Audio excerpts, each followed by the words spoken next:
Subscribe to Mufti Tariq Online and press the bell icon for more videos. السلام علیکم ورحمۃ اللہ۔ محمد جنید لاہور سے یہ بھی لکھتے ہیں کہ قربانی کرنے والے شخص کا بال کٹوانا کیسا ہے؟ اگر کسی شخص کو مجبوری ہو تو وہ کٹنگ کروا سکتا ہے یا نہیں؟ جبکہ میں آفس میں جاب کرتا ہوں، میرے لیے 10 دن تک کٹنگ نہ کروانا بہت مشکل ہے۔ کیا اس طرح سے میری قربانی ہو جائے گی؟ پلیز اس حوالے سے رہنمائی ضرور کر دیں۔ بھائی نے بہت ہی اچھا سوال پوچھا ہے۔ دیکھیے، اس حوالے سے کافی سارے لوگ پریشان ہوتے ہیں۔ اس مسئلہ کو بڑے دھیان سے سنیے۔ ام المومنین حضرت ام سلمہ رضی اللہ تعالی عنہ بیان کرتی ہیں کہ رسول مکرم صلی اللہ علیہ وآلہ وسلم نے فرمایا، جس شخص کے پاس کوئی جانور ہو اور وہ اسے قربانی کرنے کے لیے ذبح کرنا چاہتا ہو تو وہ بندہ ذوالحجہ کا چاند نظر آ جانے کے بعد اپنے بال اور ناخن نہ کاٹے یہاں تک کہ قربانی کر لے۔ اسی طرح دوسری حدیث مبارکہ بھی سن لیجئے۔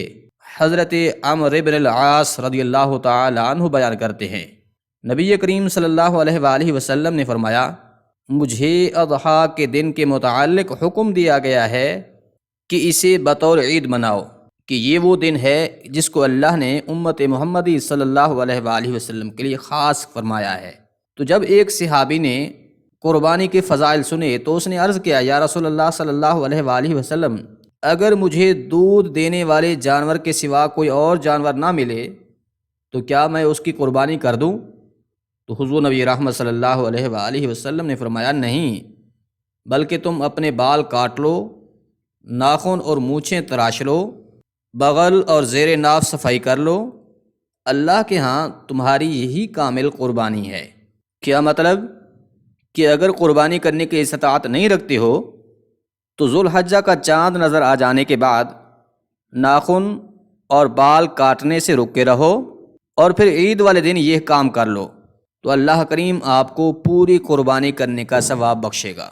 ان احادیث مبارکہ کے تحت محدثین کرام فرماتے ہیں کہ بال اور ناخن نہ کاٹنا یہ مستحب فعل ہے، کوئی فرض اور واجب نہیں ہے۔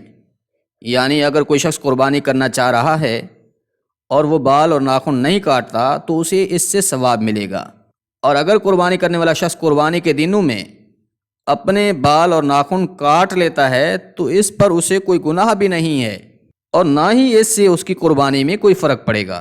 یعنی اگر آپ یہ سمجھتے ہیں کہ میں قربانی نہیں کروں گا کیونکہ قربانی کرنے والا شخص بال اور ناخن نہیں کاٹ سکتا تو یہ ایک غلط فہمی ہے۔ حالانکہ بال اور ناخن نہ کاٹنا یہ مستحب ہے، یعنی کہ جس کے کرنے پر تو ثواب ہے مگر نہ کرنے پر کوئی حرج بھی نہیں ہے، کوئی گناہ بھی نہیں ہے۔ جبکہ قربانی اگر آپ صاحب نصاب ہیں، مالک نصاب ہیں، تو یہ آپ پر واجب ہے۔ اب آپ مستحب کے چکر میں واجب چھوڑنے کا ارتکاب کریں گے تو یہ ایک بہت بڑا گناہ ہے۔